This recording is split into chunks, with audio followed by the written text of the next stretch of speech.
Hello साथीहरू, यो चाहिँ हाम्रो घरको बङ्गुर है।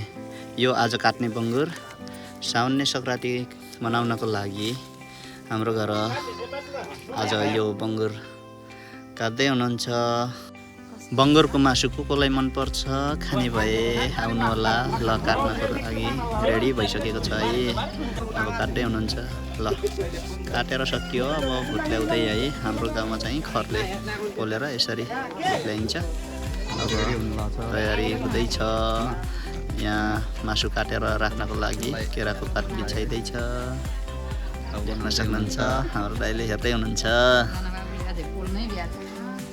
ल है हाम्रो बङ्गुर रेडी भइसक्यो। अब दही पखाली गरेर ल्याउनुहुन्छ। म चाहिँ बङ्गुरको मासु खादिनँ, हेर्ने बस्ने। ल है अहिले कटिङ भइरहेको छ, देख्न सक्नुहुन्छ। कोलाई मनपर्छ खाने भए आउनु होला। हाम्रो गाउँमा चाहिँ यसरी भात लाइन्छ। तपाईँहरूकोमा कसरी लाउनुहुन्छ देख्न सक्नुहुन्छ। अब भात उठाउने बेला भइसकेको छ। कोहीले कटिङ गर्दै मिलाउँदै हुनुहुन्छ भने कोही नाचडौल गर्दै। अब तिनजेलमा हाम्रो भुटुवा पनि पाकिसक्यो, देख्न सक्नुहुन्छ।